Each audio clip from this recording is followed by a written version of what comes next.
Alors, lorsque l'on pense à une fête mexicaine, on pense donc au désert, aux fantômes, aux Katrina, aux Calavera, mais on ne peut pas oublier les alebrires. Alors, qu'est-ce que les alebrires? Les alebrires, c'est un art traditionnel de l'état d'Oaxaca, au Mexique, où les gens, en fait, ont décidé de faire des sculptures d'animaux, extraordinaires ou non, donc à base de copal blanc. C'est un bois qui pousse dans la forêt équatoriale sèche.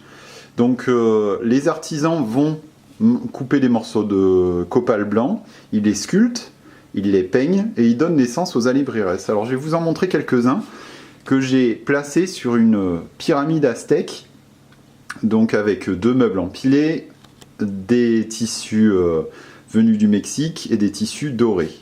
Donc on va voir tout de suite ce que sont les alebrires. Alors, vous en avez un ici, je vais essayer. Voilà. Vous avez une libellule ici, avec derrière un escargot.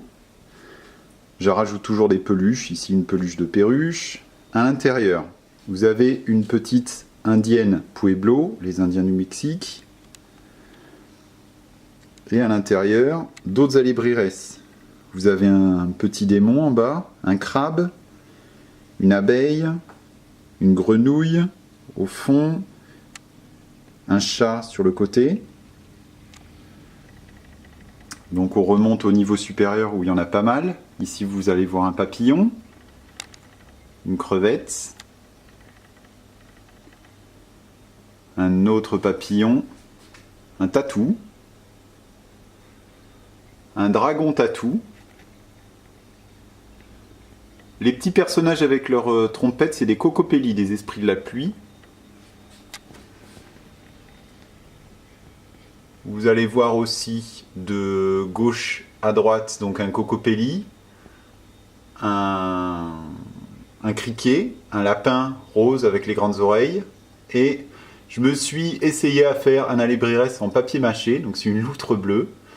Bon, ça reste complètement à part de tous les autres parce que ça a quand même du cachet, ces petites figurines en bois, c'est magnifique. Donc je rends hommage aux artistes parce que franchement il y a du boulot. Donc au-dessus de la pyramide, vous mettez un petit crâne doré pour faire penser aux Mayas, aux Aztèques, voilà, à toutes ces choses-là. Autour, vous mettez la jungle. Alors, pour la jungle, vous mettez des bestioles qui vivent au Mexique, le tapir et son petit. Vous avez un serpent constricteur, des perroquets. Ici, un grand arbre avec des oiseaux, des perruches, des perroquets, bon, tout ce style-là que vous pouvez retrouver au Mexique, mais aussi des décorations typiquement mexicaines avec c'est de l'aluminium en fait, vous voyez ces cœurs, ces étoiles.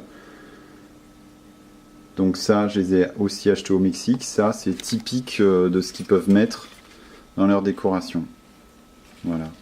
Souvent, il y a des cœurs. Vous voyez, ça, c'est de l'aluminium martelé. Le dindon, au fond. Les oiseaux-mouches. Voilà. J'ai rajouté quelques têtes coupées pour faire style.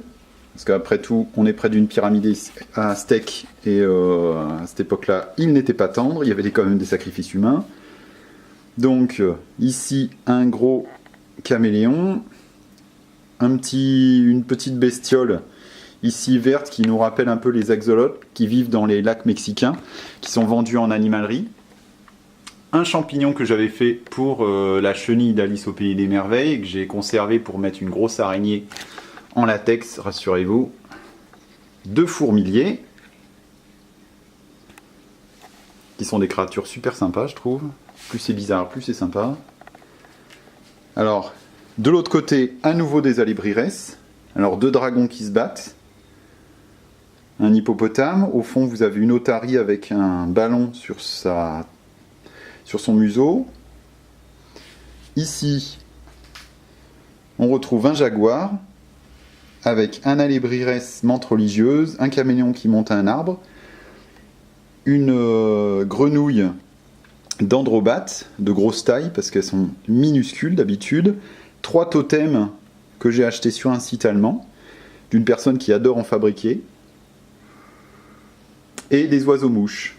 Oiseaux-mouches, boules couleur citron, pour un peu d'exotisme, des fleurs, quelques oiseaux, et encore pas mal de guirlandes. Donc voilà le coin forêt à côté du coin aquatique, barrière de corail. Voilà pour ce grand coin forêt.